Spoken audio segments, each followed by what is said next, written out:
గురుభ్యో నమః. శ్రీమాత్రే నమః. అచింత్య వ్యక్తరూపాయ నిర్గుణాయ గుణాత్మనే సమస్త జగదాధారమూర్తయే బ్రహ్మణే నమః. గురుగారిక ధనస్సు రాశి వారికి ఈ పరాభవనామ సంవత్సరం అసలు ఏ విధంగా ఉంది?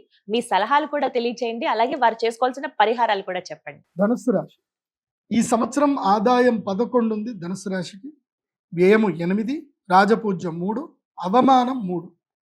ఈ సంవత్సరం ధనుస్సు రాశి వారికి 3 నెలలు మాత్రమే బాగుంది. మిగతా టైం అంతా కూడా దబిడిదిబిడే. ఈ సంవత్సరం ధనుసు రాశి వారికి ప్రధానంగా జరిగేది ఏం తెలుసా? నెగిటివ్స్. గృహత్యాగం, ఇల్లు దూరం అవ్వడము, ఇల్లు తాకట్టు పెట్టుకోవడము, బంగారం తాకట్టు పెట్టుకోవడము, తర్వాత వెహికల్స్ ద్వారా దెబ్బలు తాకడము, తర్వాత కలహాలు ఎక్కువగా జరగడము, కోర్టు కేసులు, నెగిటివ్స్ ఉన్నాయి. పాజిటివ్స్ ఏమున్నాయి అని అంటే ఎస్, సరికొత్త విషయాలు తెలుసుకోవడము, సరికొత్త వ్యక్తుల్ని పరిచయం చేసుకోవడము, స్థాన మార్పు వల్ల కొత్త ప్లేస్లకు వెళ్ళడము, కొత్తగా జీవితాన్ని ప్రారంభం చేయడము, తర్వాత జీవితం లోపల అనూఖ్యమైనటువంటి సంపద రావడము, ఇవన్నీ కూడా పాజిటివ్స్ ఉన్నాయి. నెగిటివ్స్ ఉన్నాయి, పాజిటివ్స్ ఉన్నాయి. ఇదేందో ఈ సంవత్సరం గురుగ్రహం చాలా విచిత్రంగా ఏంటంటే 3 ఇండ్లలో సంచరించేస్తున్నాడు. కాబట్టి ప్రతి ఒక్కళ్ళకి ఈ సంవత్సరం 3 నెలలు కానీ, 5 నెలలు కానీ, 4 నెలలు కానీ ఎక్కడో ఒక చోట అందరికీ అదృష్ట యోగాన్ని ఇస్తున్నాడు. ధనుసు రాశి వారికి ఏంటంటే సంవత్సరం మొదలు అంటే ఈ జూన్ వరకు మీకు 7వ ఇంట్లో గురువు ఉన్నాడు. కాబట్టి సర్దుకోవాల్సిన టైం. అంటే ఏవైతే ఏమున్నాయో అనుభవాలన్నీ కూడా రాసుకోవడము, గత అనుభవాలన్నీ గుర్తు చేసుకోవడము, ఇకపై భవిష్యత్తులో ఏ తప్పు చేయకుండా అన్ని చూసుకోవడము, అప్పులన్నీ తీర్చేసుకోవడము, ఇవన్నీ కూడా ఇప్పుడే చేసేసుకోవాలి. అండ్ పెళ్ళిళ్ళు కానటువంటి వాళ్ళు పెళ్ళిళ్ళు కూడా ఇప్పుడే చేసేసుకోవాలి. జూన్ లోపల పెళ్ళిళ్ళు చేసేసుకోండి. ఈ సంవత్సరం వైశాఖ మాసంలో కానీ, జ్యేష్ఠ మాసంలో కానీ పెళ్ళిళ్ళు చేసేసుకోండి ధనుసు రాశి వారు. ఇకపై మళ్ళీ వివాహ యోగానికి సంబంధించిన ఆటంకాలు ఎక్కువగా ఉంటాయండి ధనుసు రాశికి. కాబట్టి వివాహము ఈ సంవత్సరం చేసేసుకునే ప్రయత్నం చేసుకోండి. శుభకార్యాలు చేసిన ప్రయత్నం చేసుకోండి జూన్ లోపల. జూన్ తర్వాత June, July, August, September, October 5 నెలల పాటు గురుగ్రహం అష్టమంలోకి వెళ్తాడు. అష్టమంలోకి వెళ్ళిన గురువు ఏం చేస్తాడు అంటే పూర్తిగా మీకు జీవిత పాఠాలు నేర్పిస్తాడు.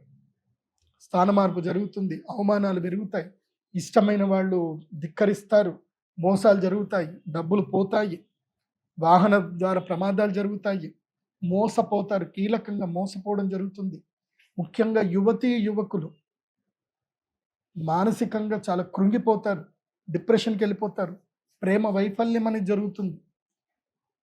తర్వాత ముఖ్యంగా ఎవరైతే గృహస్థులు ఉంటారో వాళ్ళు గృహత్యాగం చేయాల్సి వస్తుంది.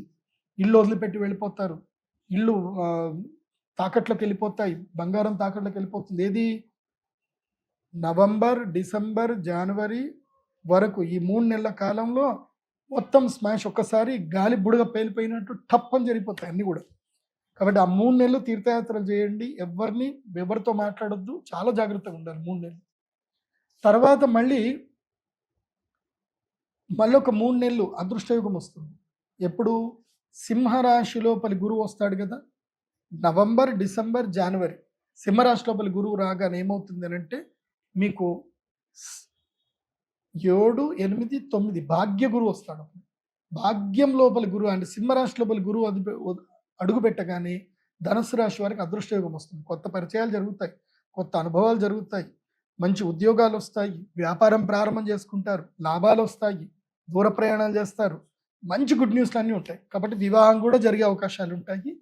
జనవరి 24 వరకు లక్ టైం ఉంటుంది. జనవరి 24 దాటిందా మళ్ళీ గోదావరి పుష్కరాలు వచ్చేంతసేపు దబిడి ఉంటుంది. మీరు 7 ఏళ్ల వరకు సంపాదించిన డబ్బంతా కూడా 4 నెలలు కూడా పోయే అవకాశాలు ఉంటాయి. ఎంత జాగ్రత్తగా ఉంటే అంత మంచిది. ధనుసు రాశి వారు తప్పకుండా జ్యోతిష్య పండితుని సంప్రదించండి. సొంత పైత్యాలు మీ మీద మీకు రుద్దుకోకండి. అండ్ మీ సొంత డైరీలో మీరు అబద్ధాలు రాసుకోకండి. నిజాయితీగా ఉండండి. మీకు మీరు నిజాయితీగా ఉండండి, వేరే వాళ్ళకి నిజాయితీ అవసరం లేదు. మీకు మీరు నిజాయితీగా ఉండండి, అనుకున్న పనులు చేసుకోండి, తప్పకుండా అంత బాగుంటుంది. ఈ సంవత్సరం మీరు దైవారాధన చేయాలి అని అంటే ఈ సంవత్సరం ద్వారకకి వెళ్ళండి. ద్వారక అంటే శ్రీకృష్ణుడి యొక్క పుణ్యక్షేత్రం వెళ్ళండి. ద్వారకకి వెళ్ళండి, సోమనాథ్ వెళ్ళండి, అక్కడికి వెళ్ళి శ్రీకృష్ణుని యొక్క దర్శనం చేసుకోండి. అక్కడ ఒక 3-4 రోజులు ఉండండి, కృష్ణుడికి ప్రదక్షిణ చేసుకోండి. సోమనాథ్కి వెళ్ళండి, అక్కడ ప్రదక్షిణ చేసుకోండి. ఆ తర్వాత మెయిన్గా 4వ ఇంట్లో శని ఉన్నాడు కాబట్టి తప్పకుండా శని శింగ్నాపూర్ అని ఉంటుంది, అక్కడికి వెళ్ళండి, అక్కడ ప్రదక్షిణ చేసుకోండి. ఆంజనేయ స్వామి వారి దేవస్థానంలో ఎక్కడైనా సరే అశ్వత్థ వృక్షాన్ని ప్రతిష్టాపన చేయండి, శమీ వృక్ష ప్రతిష్టాపన చేయండి. శమీ వృక్షం అంటే జమ్మి చెట్టు, మీ పొలంలో కానీ ఎక్కడైనా సరే జమ్మి చెట్టు పెట్టండి, దీనివల్ల మీకు మేలు జరుగుతుంది. మీరు అక్షయ తృతీయ లేదా ధనత్రయోదశి రెండిట్లో ఏదైనా ఒక చూస్ చేసుకోండి. ధనత్రయోదశి మహాలక్ష్మి యాగం చేసుకోండి. ఆ 3 నెలల కాలం, ఏది నవంబర్, డిసెంబర్, జనవరిలో సింహరాశిలో గురువు ఎంటర్ అయినప్పుడు భాగ్య గురువు మీకు యోగ సిద్ధి కలుగుతుంది. కాబట్టి మీకు అక్షయ తృతీయ కన్నా నేను ధనత్రయోదశి ప్రిఫరబుల్ చెప్తున్నాను. ధనత్రయోదశి మహాలక్ష్మి యాగం చేసుకోండి, యోగ సిద్ధి కలుగుతుంది. బట్ రెండూ చేసుకున్న సంతోషం, మీ దగ్గర ఆర్థికంగా బాగా ఉన్నారు అంటే అక్షయ తృతీయ, ధనత్రయోదశి 2 యాగాలు చేసుకోండి, అంత బాగుంటుంది. మీరు ఈ సంవత్సరము ధరించవలసినటువంటి మాల ఏమిటంటే గనక వారాహి అమ్మవారి యొక్క మాలను ధరించండి, వారాహి మాలను ధరించండి. అలాగే ప్రవాళ గణపతిని కూడా పూజించండి. ప్రవాళ గణపతి దొరుకుతుంది మన శ్రీచక్ర పీఠంలో. సంకష్టహర చతుర్థి వ్రతాన్ని పట్టుకోండి. ప్రతి నెల అంటే వచ్చే సంవత్సరము గోదావరి పుష్కరాలు ప్రారంభమయ్యేంత వరకు మీరు ఏం చేయండి అంటే సంకష్టహర చతుర్థి వ్రతం పట్టుకోండి, గణపతి ఆరాధన చేయండి.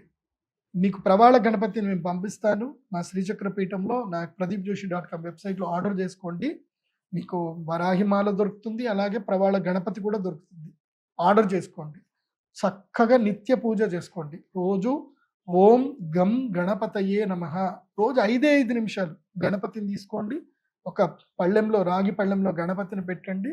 ఓం గం గణపతయే నమః అని అభిషేకం చేయండి పాలతోటి, అదేవిధంగా మంచినీళ్ళతో అభిషేకం చేయండి. గణపతిని చక్కగా తుడవండి. మందార తైలం అని కూడా దొరుకుతుంది, ఆ మందార తైలంకి చక్కగా కాటన్ తోటి గణపతికి చక్కగా తైలం పూయండి. పూసి గణపతి గంధము కుంకుమ పెట్టి, ఇంత అక్షంతలు వేసి, గరిక పెట్టి, రోజు ఇన్ని పుష్పాలు పెట్టి స్వామివారికి పూజ చేయండి. కానీ ప్రతి మంగళవారము పారిజాత పుష్పాలతో లేదా మందార పుష్పాలతోటి ప్రవాళ గణపతికి పూజ చేయండి. ధనస్సు రాశి వారికి ఇంకా తిరుగుండదు. నేను చెప్పిన పని చేయండి, బాగుంటుంది. భగవంతుడిని నమ్మండి, ఓపికగా ఉండండి, తక్కువగా మాట్లాడండి, ఎక్కువగా వినండి, రీసెర్చ్ చేయండి, విదేశాలకు వెళ్ళే ప్రయత్నాలు చేసుకోండి, యోగ సిద్ధి కలుగుతుంది. కానీ ఈ సంవత్సరం ధనుసు రాశి వారికి స్థాన మార్పు మంచిదే. మీరు మండల కేంద్రాల్లో ఉన్నా, జిల్లా కేంద్రాల్లో ఉన్నా, మెట్రోపాలిటన్ సిటీస్కి వద్దామన్నా, లేదంటే జిల్లా కేంద్రాలకు వెళదామన్నా, ఒక ఊరు నుంచి ఇంకో ఊరికి వెళదామన్నా, అద్దె ఇల్లు, ఈ ఇల్లు మార్చి ఇంకో ఇంటికి వెళ్దామనుకున్నా మంచిదే. ఎప్పుడు జూన్ నుంచి అక్టోబర్ మధ్యలో స్థాన మార్పు చేయండి, మంచి జరుగుతుంది. తర్వాత స్థాన మార్పు ఈ సంవత్సరం కలిసి వస్తుంది. ఎవరైనా తమ పల్లెటూరులో నుంచి హైదరాబాద్ వచ్చి సెటిల్ అవుదామని, బెంగళూరు, హైదరాబాదు, చెన్నై, ముంబై ఇలా ఎక్కడికైనా వెళ్ళి సెటిల్ అవుదాం అనుకుంటే ప్లాన్ చేసుకోండి. ఈ సంవత్సరం ధనుసు రాశి వారు బాగుంటుంది. And me original date of birth, time, place తోటి ఈ రాశి ఫలాలు వినండి. లేదు అంటే pradeepjoshi.com విజిట్ అవ్వండి, అక్కడ మీ date of birth, time, place ఇవ్వండి. చక్కగా మీ జాతకం మొత్తం మీకు PDF మేము పంపిస్తాము. ప్రవాళ గణపతి కూడా అక్కడనే ఆర్డర్ చేసుకోండి, వరాహిమాల అక్కడనే ఆర్డర్ చేసుకోండి, అక్షయ తృతీయది కూడా, లేదా మీరు యజ్ఞయాగాదులు ఏమున్నా నా వెబ్సైట్లోనే బుక్ చేసుకోండి. అందరూ బాగుండండి, చక్కగా దైవ దర్శనం చేసుకోండి. ఈ సంవత్సరం ధనుస్సు రాశి వారు దర్శించుకోవలసిన దైవము ఆల్రెడీ చెప్పాను, అక్కడికి వెళ్ళండి, కృష్ణ పరమాత్ముని ధ్యానం చేసుకోండి. సర్వే జన సుఖినో భవంతు. శ్రీమాత్రే నమః.